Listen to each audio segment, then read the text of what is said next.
ಓಂ ಶಾಂತಿ. ತಾರೀಕು 19/7/2024 ಪ್ರಾತಃ ಮುರುಳಿ. ಮಧುರ ಮಕ್ಕಳೇ, ನೀವು ಡಬಲ್ ಕಿರೀಟಧಾರಿ ರಾಜರಾಗಬೇಕೆಂದರೆ ಬಹಳ ಸರ್ವಿಸ್ ಮಾಡಿ ಪ್ರಜೆಗಳನ್ನು ಮಾಡಿಕೊಳ್ಳಿ. ಸಂಗಮ ಯುಗದಲ್ಲಿ ನೀವು ಸರ್ವಿಸ್ ಮಾಡಲೇಬೇಕು. ಇದರಲ್ಲಿಯೇ ಕಲ್ಯಾಣವಿದೆ. ಪ್ರಶ್ನೆ: ಹಳೆಯ ಪ್ರಪಂಚದ ವಿನಾಶಕ್ಕೆ ಮೊದಲು ಪ್ರತಿಯೊಬ್ಬರೂ ಯಾವ ಶೃಂಗಾರ ಮಾಡಿಕೊಳ್ಳಬೇಕು? ಉತ್ತರ: ನೀವು ಮಕ್ಕಳು ಯೋಗ ಬಲದಿಂದ ತಮ್ಮ ಶೃಂಗಾರ ಮಾಡಿಕೊಳ್ಳಿ. ಈ ಯೋಗ ಬಲದಿಂದಲೇ ಇಡೀ ವಿಶ್ವವು ಪಾವನವಾಗುವುದು. ತಾವೀಗ ವಾನಪ್ರಸ್ಥದಲ್ಲಿ ಹೋಗಬೇಕಾಗಿದೆ. ಆದ್ದರಿಂದ ಈ ಶರೀರದ ಶೃಂಗಾರ ಮಾಡಿಕೊಳ್ಳುವ ಅವಶ್ಯಕತೆ ಇಲ್ಲ. ಇದಂತೂ ಕಾಸಿಗೂ ಬೆಲೆಯಿಲ್ಲದಂತಾಗಿದೆ. ಇದರಿಂದ ಮಮತೆಯನ್ನು ತೆಗೆದುಹಾಕಿ ವಿನಾಶಕ್ಕೆ ಮೊದಲೇ ತಂದೆಯ ಸಮಾನ ದಯಾಹೃದಯಿಗಳಾಗಿ ತಮ್ಮ ಮತ್ತು ಅನ್ಯರ ಶೃಂಗಾರ ಮಾಡಿ ಅಂಧರಿಗೆ ಊರುಗೋಲಾಗಿ. ಓಂ ಶಾಂತಿ. ಈಗ ನೀವು ಮಕ್ಕಳು ಇದನ್ನಂತೂ ಚೆನ್ನಾಗಿ ತಿಳಿದುಕೊಂಡಿದ್ದೀರಿ. ತಂದೆಯು ಪಾವನರಾಗುವ ಮಾರ್ಗವನ್ನು ತಿಳಿಸಲು ಬರುತ್ತಾರೆ. ಬಂದು ನಮ್ಮನ್ನು ಪತೀತರಿಂದ ಪಾವನರನ್ನಾಗಿ ಮಾಡಿ ಎಂದು ಇದೊಂದೇ ಮಾತಿಗಾಗಿಯೇ ಅವರನ್ನು ಕರೆಯಲಾಗುತ್ತದೆ. ಏಕೆಂದರೆ ಪಾವನ ಪ್ರಪಂಚವು ಕಳೆದು ಹೋಗಿ ಈಗ ಪತೀತ ಪ್ರಪಂಚವಾಗಿದೆ. ಪಾವನ ಪ್ರಪಂಚದಿಂದ ಯಾವಾಗ ಬದಲಾಯಿತು, ಎಷ್ಟು ಸಮಯವಾಯಿತು, ಇದನ್ನಂತೂ ಯಾರೂ ತಿಳಿದುಕೊಂಡಿಲ್ಲ. ನೀವು ಮಕ್ಕಳಿಗೆ ತಿಳಿದಿದೆ, ತಂದೆಯು ಮತ್ತೆ ಈ ಶರೀರದಲ್ಲಿ ಬಂದಿದ್ದಾರೆ. ಬಾಬಾ ಬಂದು ನಾವು ಪತೀತರಿಗೆ ಮಾರ್ಗವನ್ನು ತಿಳಿಸಿ ನಾವು ಹೇಗೆ ಪಾವನರಾಗುವುದು ಎಂದು ನೀವೇ ಕರೆದಿರಿ. ಇದು ನಿಮಗೆ ತಿಳಿದಿದೆ. ನಾವು ಪಾವನ ಪ್ರಪಂಚದಲ್ಲಿದ್ದೆವು, ಈಗ ಪತೀತ ಪ್ರಪಂಚದಲ್ಲಿದ್ದೇವೆ. ಈಗ ಈ ಪ್ರಪಂಚವು ಬದಲಾಗುತ್ತಿದೆ. ಹೊಸ ಪ್ರಪಂಚದ ಕಾಲಾವಧಿ ಎಷ್ಟು, ಹಳೆಯ ಪ್ರಪಂಚದ ಕಾಲಾವಧಿ ಎಷ್ಟು ಎಂದು ಯಾರೂ ತಿಳಿದುಕೊಂಡಿಲ್ಲ. ಗಟ್ಟಿಮುಟ್ಟಾದ ಮನೆಯನ್ನು ಕಟ್ಟಿಸಿದಾಗ ಇದರ ಆಯಸ್ಸು ಎಷ್ಟು ವರ್ಷಗಳಿರುತ್ತದೆ ಎಂದು ಹೇಳುತ್ತಾರೆ. ಮನೆಯು ಸರಿಯಾಗಿ ಕಟ್ಟದಿದ್ದರೆ ಇದಕ್ಕೆ ಅದು ಎಷ್ಟು ವರ್ಷಗಳಿರಬಹುದೆಂದು ಹೇಳುತ್ತಾರೆ. ಇದು ಎಷ್ಟು ವರ್ಷಗಳು ನಡೆಯಬಹುದೆಂದು ತಿಳಿದುಕೊಳ್ಳುತ್ತಾರೆ. ಮನುಷ್ಯರಿಗೆ ಈ ಇಡೀ ಪ್ರಪಂಚದ ಆಯಸ್ಸು ಎಷ್ಟಿದೆ ಎಂದು ಗೊತ್ತೇ ಇಲ್ಲ. ಅಂದ ಮೇಲೆ ಅವಶ್ಯಕವಾಗಿ ತಂದೆಯೇ ಬಂದು ತಿಳಿಸಬೇಕಾಗುತ್ತದೆ. ತಂದೆಯು ತಿಳಿಸುತ್ತಾರೆ, ಮಕ್ಕಳೇ, ಈ ಹಳೆಯ ಪ್ರಪಂಚವು ಕೊನೆಯಾಗಲಿದೆ. ಹೊಸ ಪಾವನ ಪ್ರಪಂಚವು ಸ್ಥಾಪನೆಯಾಗುತ್ತಾ ಇದೆ. ಹೊಸ ಪ್ರಪಂಚದಲ್ಲಿ ಕಡಿಮೆ ಜನಸಂಖ್ಯೆ ಇತ್ತು. ಹೊಸ ಪ್ರಪಂಚವು ಸತ್ಯಯುಗವಾಗಿದೆ. ಅದಕ್ಕೆ ಸುಖಧಾಮವೆಂದು ಹೇಳುತ್ತಾರೆ. ಇದು ದುಃಖಧಾಮವಾಗಿದೆ. ಅಂದ ಮೇಲೆ ಇದರ ಅಂತ್ಯವು ಅವಶ್ಯಕವಾಗಿ ಆಗಬೇಕು. ಇದರ ನಂತರ ಸುಖಧಾಮದ ಇತಿಹಾಸವು ಪುನರಾವರ್ತನೆಯಾಗಲಿದೆ. ಎಲ್ಲರಿಗೆ ಇದನ್ನು ತಿಳಿಸಬೇಕು. ತಂದೆಯು ಆದೇಶ ನೀಡುತ್ತಾರೆ, ಮಕ್ಕಳೇ, ತಮ್ಮನ್ನು ಆತ್ಮನೆಂದು ತಿಳಿದು ತಂದೆಯನ್ನು ನೆನಪು ಮಾಡಿ ಮತ್ತೆ ಅನ್ಯರಿಗೂ ಈ ಮಾರ್ಗವನ್ನು ತಿಳಿಸಿ. ಲೌಕಿಕ ತಂದೆಯನ್ನಂತೂ ಎಲ್ಲರೂ ತಿಳಿದುಕೊಂಡಿದ್ದಾರೆ. ಪಾರಲೌಕಿಕ ತಂದೆಯನ್ನು ಯಾರೂ ತಿಳಿದುಕೊಂಡಿಲ್ಲ. ಸರ್ವವ್ಯಾಪಿ ಎಂದು ಹೇಳಿಬಿಡುತ್ತಾರೆ. ಮೀನು ಮೊಸಳೆಯ ಅವತಾರ ಅಥವಾ 84 ಲಕ್ಷ ಯೋನಿಗಳಲ್ಲಿ ತೆಗೆದುಕೊಂಡು ಹೋಗಿದ್ದಾರೆ. ಪ್ರಪಂಚದಲ್ಲಿ ಯಾರೂ ತಂದೆಯನ್ನು ತಿಳಿದುಕೊಂಡಿಲ್ಲ. ತಂದೆಯನ್ನು ತಿಳಿದುಕೊಂಡಾಗ ತಿಳಿಯುತ್ತದೆ, ಒಂದು ವೇಳೆ ಕಲ್ಲು ಮುಳ್ಳಿನಲ್ಲಿದ್ದರೆ ಆಸ್ತಿಯ ಮಾತೇ ಇರುತ್ತಿರಲಿಲ್ಲ. ದೇವತೆಗಳ ಪೂಜೆಯನ್ನು ಮಾಡುತ್ತಾರೆ, ಆದರೆ ಯಾರ ಪರಿಚಯವನ್ನು ತಿಳಿದುಕೊಂಡಿಲ್ಲ. ಸಂಪೂರ್ಣ ಈ ಮಾತುಗಳಲ್ಲಿ ಅಜ್ಞಾನಿಗಳಾಗಿದ್ದಾರೆ. ಆದ್ದರಿಂದ ಮೊಟ್ಟ ಮೊದಲು ಮೂಲ ಮಾತನ್ನು ತಿಳಿಸಬೇಕು. ಚಿತ್ರಗಳಿಂದ ಯಾರೂ ತಿಳಿದುಕೊಳ್ಳುವುದಿಲ್ಲ. ಮನುಷ್ಯರು ತಂದೆಯನ್ನು ತಿಳಿದುಕೊಂಡಿಲ್ಲ. ಪ್ರಾರಂಭದಿಂದ ಹಿಡಿದು ಈ ರಚನೆಯು ಹೇಗೆ ರಚಿಸಲ್ಪಟ್ಟಿದೆ ಎಂದು ತಿಳಿದುಕೊಂಡಿಲ್ಲ. ದೇವತೆಗಳ ರಾಜ್ಯವು ಯಾವಾಗ ಇತ್ತು, ಯಾರನ್ನು ಪೂಜಿಸುತ್ತಾರೆ, ಅವರ ಬಗ್ಗೆ ಏನೂ ಗೊತ್ತಿಲ್ಲ. ಲಕ್ಷಾಂತರ ವರ್ಷಗಳು ಸೂರ್ಯವಂಶಿ ರಾಜಧಾನಿಯು ನಡೆಯಿತು. ನಂತರ ಚಂದ್ರವಂಶಿ ರಾಜಧಾನಿಯು ಲಕ್ಷಾಂತರ ವರ್ಷಗಳು ನಡೆಯುತ್ತೆಂದು ತಿಳಿಯುತ್ತಾರೆ. ಇದಕ್ಕೆ ಅಜ್ಞಾನವೆಂದು ಹೇಳಲಾಗುತ್ತದೆ. ಈಗ ನೀವು ಮಕ್ಕಳಿಗೆ ತಂದೆಯು ತಿಳಿಸಿದ್ದಾರೆ, ಮತ್ತೆ ನೀವು ಅದನ್ನು ಪುನರಾವರ್ತಿಸುತ್ತೀರಿ. ತಂದೆಯು ಪುನರಾವರ್ತಿಸುತ್ತಾರಲ್ಲವೇ? ಹೀಗೆ ತಿಳಿಸಿಕೊಡಿ, ಸಂದೇಶ ಕೊಡಿ. ಇಲ್ಲವೆಂದರೆ ರಾಜಧಾನಿಯು ಹೇಗೆ ಸ್ಥಾಪನೆಯಾಗುತ್ತದೆ? ಇಲ್ಲಿ ಕುಳಿತು ಬಿಡುವುದರಿಂದ ಆಗುವುದಿಲ್ಲ. ಮನೆಯಲ್ಲಿ ಕುಳಿತುಕೊಳ್ಳುವವರು ಬೇಕು. ಅವರಂತೂ ನಾಟಕದ ಅನುಸಾರ ಕುಳಿತಿದ್ದಾರೆ. ಯಜ್ಞದ ಸಂಭಾಲನೆ ಮಾಡುವವರು ಬೇಕು. ತಂದೆಯ ಬಳಿ ಮಿಲನ ಮಾಡುವುದಕ್ಕಾಗಿ ಬಹಳ ಮಕ್ಕಳು ಬರುತ್ತಾರೆ. ಏಕೆಂದರೆ ಶಿವ ತಂದೆಯಿಂದಲೇ ಆಸ್ತಿಯನ್ನು ತೆಗೆದುಕೊಳ್ಳಬೇಕು. ಲೌಕಿಕ ತಂದೆಯ ಬಳಿ ಮಗನು ಬಂದರೆ ನಾವು ತಂದೆಯಿಂದ ಆಸ್ತಿ ಪಡೆದುಕೊಳ್ಳಬೇಕೆಂದು ತಿಳಿಯುತ್ತಾರೆ. ಮಗಳಂತೂ ಹೋಗಿ ಅರ್ಧಾಂಗಿ ಆಗುತ್ತಾಳೆ. ಸತ್ಯಯುಗದಲ್ಲಿ ಎಂದೂ ಆಸ್ತಿಗಾಗಿ ಜಗಳವಾಗುವುದೇ ಇಲ್ಲ. ಇಲ್ಲಿ ಕಾಮವಿಕಾರದ ಮೇಲೆ ಜಗಳವಾಗುತ್ತದೆ. ಅಲ್ಲಂತೂ ಈ 5 ಭೂತಗಳೇ ಇರುವುದಿಲ್ಲ. ಆದ್ದರಿಂದ ದುಃಖದ ಹೆಸರು ಗುರುತು ಇರುವುದಿಲ್ಲ. ಎಲ್ಲರೂ ನಷ್ಟಮೋಹಿಗಳಾಗಿರುತ್ತಾರೆ. ಇದನ್ನಂತೂ ತಿಳಿಯುತ್ತಾರೆ. ಸ್ವರ್ಗವಿತ್ತು, ಅದು ಕಳೆದು ಹೋಯಿತು. ಚಿತ್ರಗಳು ಇವೆ. ಆದರೆ ಈ ವಿಚಾರವು ನೀವು ಮಕ್ಕಳಿಗೆ ಈಗಲೇ ಬರುತ್ತದೆ. ನೀವು ತಿಳಿದುಕೊಂಡಿದ್ದೀರಿ. ಈ ಚಕ್ರವು ಪ್ರತಿ 5000 ವರ್ಷಗಳ ನಂತರ ಪುನರಾವರ್ತನೆಯಾಗುತ್ತದೆ. ಸೂರ್ಯವಂಶಿ, ಚಂದ್ರವಂಶಿ ರಾಜಧಾನಿಗಳು 2500 ವರ್ಷಗಳು ನಡೆಯುತ್ತೆಂದು ಯಾವುದೇ ಶಾಸ್ತ್ರದಲ್ಲಿ ಬರೆದಿಲ್ಲ. ಪತ್ರಿಕೆಯಲ್ಲಿ ಬಂದಿತು. ಆದರೆ ರಾಜಭವನದಲ್ಲಿ ರಾಮಾಯಣವನ್ನು ಕೇಳುತ್ತಿದ್ದಾರೆ ಎಂದು. ಏನೇ ಆಪತ್ತುಗಳು ಬಂದರೆ ಮನುಷ್ಯರು ಭಗವಂತನನ್ನು ಖುಷಿಪಡಿಸಲು ಭಕ್ತಿಯಲ್ಲಿ ತೊಡಗುತ್ತಾರೆ. ಆದರೆ ಭಗವಂತನು ರಾಜಿಯಾಗುವುದಿಲ್ಲ. ಇದಂತೂ ನಾಟಕದಲ್ಲಿ ನಿಗದಿಯಾಗಿದೆ. ಭಕ್ತಿಯಿಂದ ಎಂದು ಭಗವಂತನ ಖುಷಿ ಪಡುವುದಿಲ್ಲ. ನೀವು ಮಕ್ಕಳಿಗೆ ತಿಳಿದಿದೆ, ಅರ್ಧ ಕಲ್ಪ ಭಕ್ತಿಯು ನಡೆಯುತ್ತದೆ. ತಾವೇ ದುಃಖವನ್ನು ಪಡೆಯುತ್ತಿರುತ್ತಾರೆ. ಭಕ್ತಿ ಮಾಡುತ್ತಾ ಮಾಡುತ್ತಾ ಎಲ್ಲ ಹಣವನ್ನು ಸಮಾಪ್ತಿ ಮಾಡಿಬಿಡುತ್ತಾರೆ. ಈ ಮಾತುಗಳನ್ನು ಕೆಲವರೇ ವಿರಳವಾಗಿ ತಿಳಿದುಕೊಳ್ಳುತ್ತಾರೆ. ಯಾವ ಮಕ್ಕಳು ಸರ್ವಿಸ್ನಲ್ಲಿರುತ್ತಾರೆಯೋ ಅವರು ಸಮಾಚಾರವನ್ನು ತಿಳಿಸುತ್ತಿರುತ್ತಾರೆ. ತಿಳಿಸಲಾಗುತ್ತದೆ, ಇದು ಈಶ್ವರೀಯ ಪರಿವಾರವಾಗಿದೆ. ಈಶ್ವರನಂತೂ ದಾತನಾಗಿದ್ದಾರೆ. ಅವರು ತೆಗೆದುಕೊಳ್ಳುವವರಲ್ಲ. ಅವರಿಗೆ ಯಾರೂ ಕೊಡುವುದೂ ಇಲ್ಲ. ಇನ್ನು ಎಲ್ಲವನ್ನೂ ನಷ್ಟ ಮಾಡುತ್ತಿರುತ್ತಾರೆ.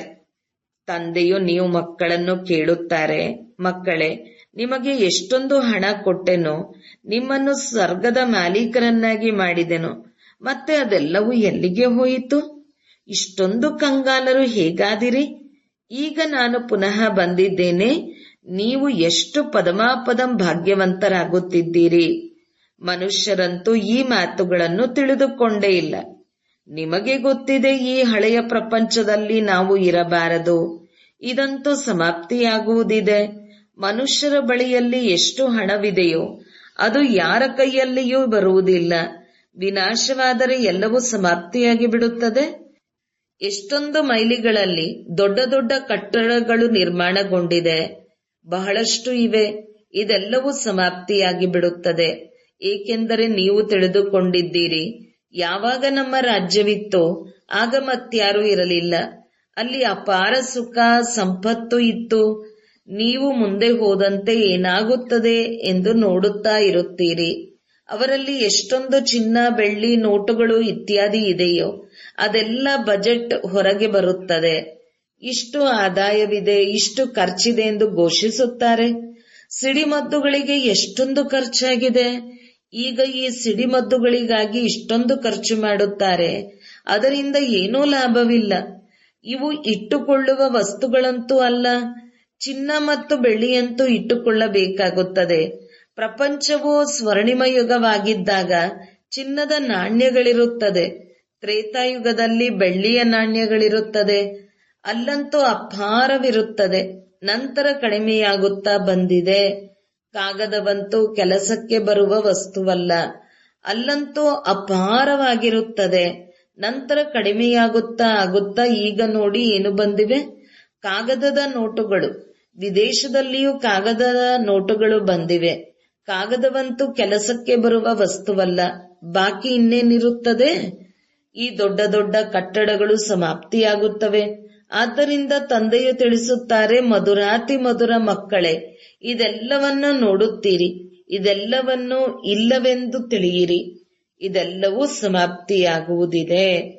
ಶರೀರವೂ ಸಹ ಹಳೆಯದು, ಕೆಲಸಕ್ಕೆ ಬಾರದ್ದಾಗಿದೆ. ಬಲೆ ಯಾರೆಷ್ಟೇ ಸುಂದರವಾಗಿರಲಿ, ಈ ಪ್ರಪಂಚಕ್ಕೆ ಇನ್ನೂ ಸ್ವಲ್ಪವೇ ಸಮಯವಿದೆ. ಯಾವುದೇ ನೆಲೆಯಿಲ್ಲ.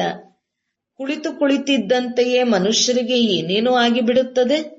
ಹೃದಯಘಾತವಾಗಿ ಬಿಡುತ್ತದೆ. ಮನುಷ್ಯರದು ಯಾವುದೇ ಭರವಸೆ ಇಲ್ಲ.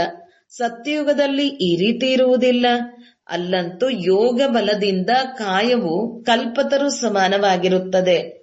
ಈಗ ನೀವು ಮಕ್ಕಳಿಗೆ ತಂದೆಯು ಸಿಕ್ಕಿದ್ದಾರೆ, ತಿಳಿಸುತ್ತಾರೆ, ಮಕ್ಕಳೇ, ಈ ಪ್ರಪಂಚದಲ್ಲಿ ನೀವು ಇರುವಂತಿಲ್ಲ.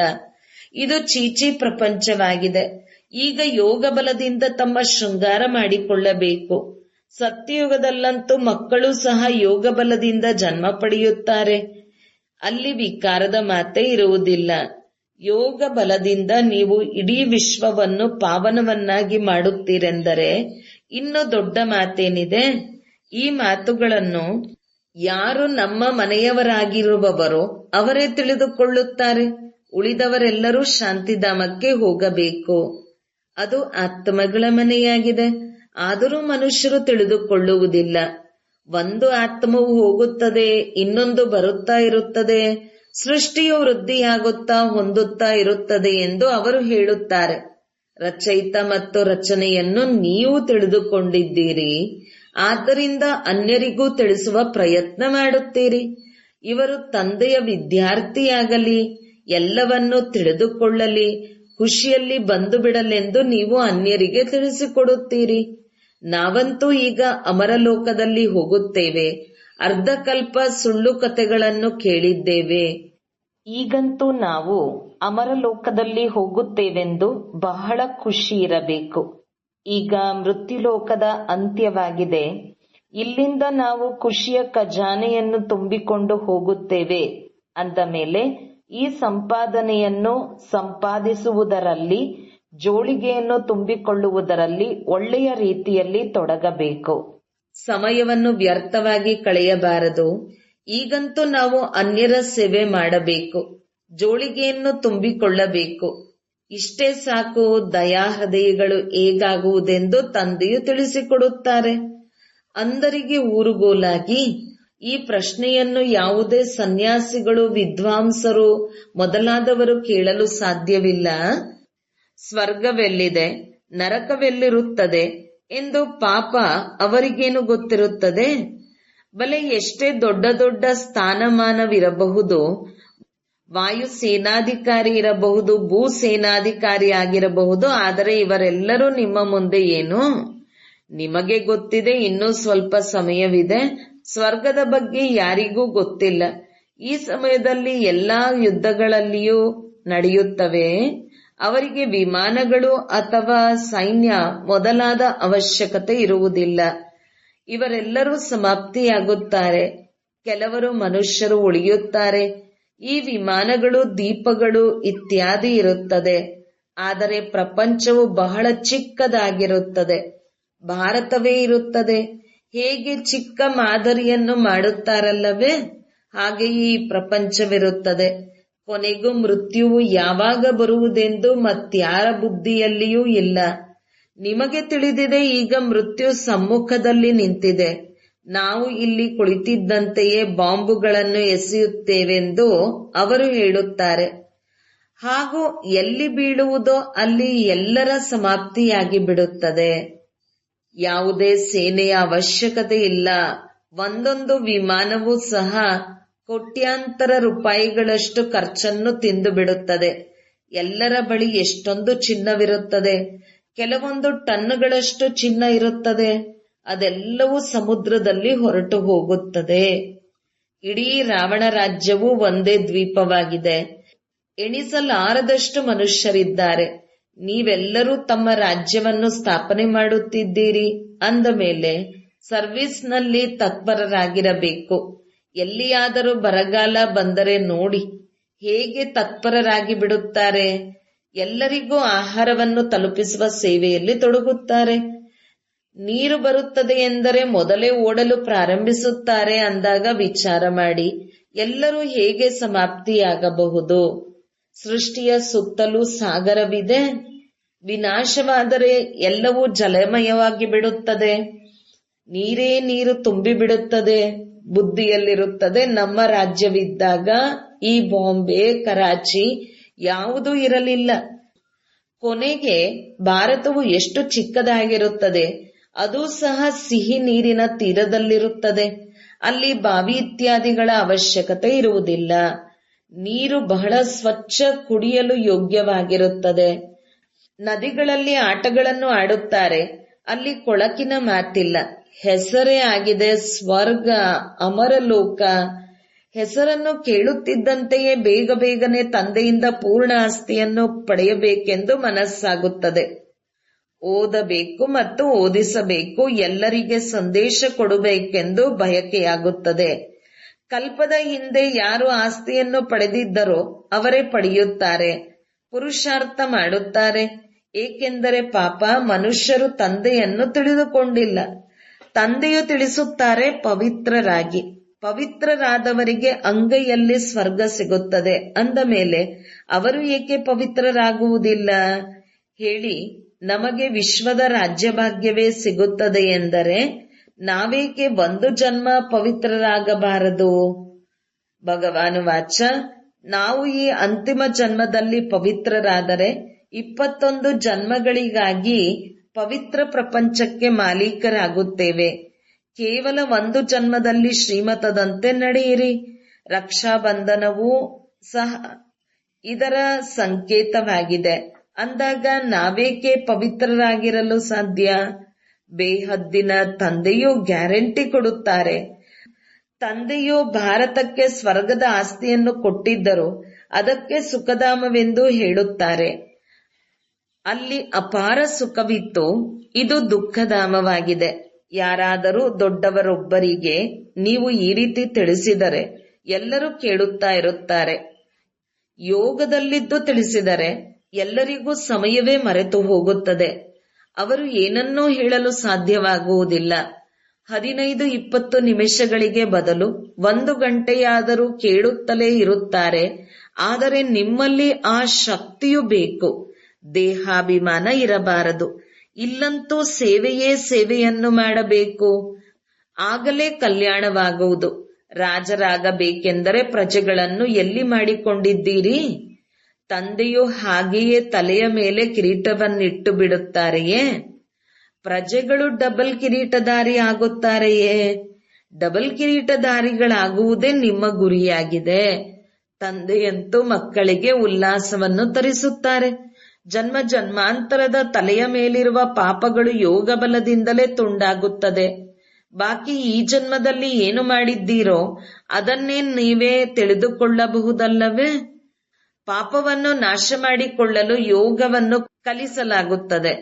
ಬಾಕಿ ಈ ಜನ್ಮದ ಯಾವುದೇ ಮಾತಿಲ್ಲ. ತಮೋಪ್ರಧಾನದಿಂದ ಸತೋಪ್ರಧಾನರಾಗುವ ಯುಕ್ತಿಯನ್ನು ತಂದೆಯು ಕುಳಿತು ತಿಳಿಸುತ್ತಾರೆ. ಬಾಕಿ ಕೃಪೆ ಇತ್ಯಾದಿಯನ್ನು ಹೋಗಿ ಸಾಧುಗಳ ಬಳಿ ಕೇಳಿ. ಒಳ್ಳೆಯದು. ಮಧುರಾತಿ ಮಧುರ ಅಗಲಿ ಮರಳಿ ಸಿಕ್ಕಿರುವಂತಹ ಮಕ್ಕಳ ಪ್ರತಿ ಮಾತಾಪಿತಾ ಬಾಪ್ ದಾದರವರ ನೆನಪು, ಪ್ರೀತಿ ಹಾಗೂ ಸುಪ್ರಭಾತ. ಆತ್ಮೀಯ ಮಕ್ಕಳಿಗೆ ಆತ್ಮೀಯ ತಂದೆಯ ನಮಸ್ತೆ. ಧಾರಣೆಗಾಗಿ ಮುಖ್ಯ ಸಾರ. 1. ಅಮರಲೋಕದಲ್ಲಿ ಹೋಗಲು ಸಂಗಮಯುಗದಲ್ಲಿ ಖುಷಿಯ ಖಜಾನೆಯನ್ನು ತುಂಬಿಕೊಳ್ಳಬೇಕು. ಸಮಯವನ್ನು ವ್ಯರ್ಥವಾಗಿ ಕಳೆಯಬಾರದು. ತಮ್ಮ ಜೋಳಿಗೆಯನ್ನು ತುಂಬಿಕೊಂಡು ದಯಾಹೃದಯಿಗಳಾಗಿ ಅಂಧರಿಗೆ ಊರುಗೋಲಾಗಬೇಕು. 2. ಅಂಗೈಯಲ್ಲಿ ಸ್ವರ್ಗವನ್ನು ಪಡೆದುಕೊಳ್ಳಲು ಅವಶ್ಯಕವಾಗಿ ಪವಿತ್ರರಾಗಬೇಕು. ಸ್ವಯಂವನ್ನು ಸತೋಪ್ರಧಾನರನ್ನಾಗಿ ಮಾಡಿಕೊಳ್ಳಲು ಯುಕ್ತಿಗಳನ್ನು ರಚಿಸಿ ತಮ್ಮ ಮೇಲೆ ತಾವೇ ಕೃಪೆ ತೋರಿಸಿಕೊಳ್ಳಬೇಕು. ಯೋಗ ಬಲವನ್ನು ಜಮಾ ಮಾಡಿಕೊಳ್ಳಬೇಕು. ವರದಾನ: ಹುಜೂರ್ ಮಾಲೀಕನನ್ನು ಸದಾ ಜೊತೆಯಲ್ಲಿಟ್ಟುಕೊಂಡು ಕಂಬೈನ್ ಸ್ವರೂಪದ ಅನುಭವ ಮಾಡುವಂತಹ ವಿಶೇಷ ಪಾತ್ರಧಾರಿ ಭವ.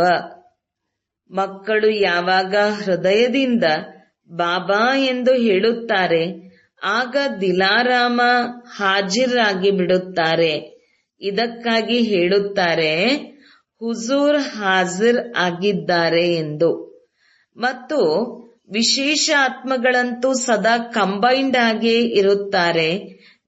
ಜನ ಹೇಳುತ್ತಾರೆ, ಎಲ್ಲಿ ನೋಡಿದರೂ ಅಲ್ಲಿ ನೀನೇ ಇರುವೆ ಎಂದು.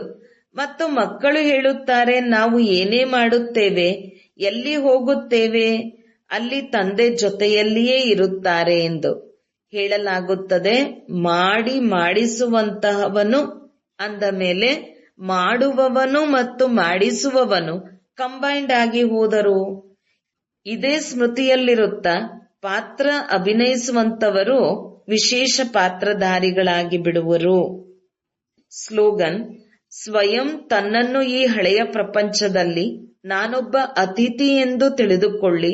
ಆಗ ಹಳೆಯ ಸಂಸ್ಕಾರ ಮತ್ತು ಸಂಕಲ್ಪಗಳಿಗೆ ಗೆಟ್ ಔಟ್ ಹೊರದೂಡಬಹುದಾಗಿದೆ. ಓಂ ಶಾಂತಿ.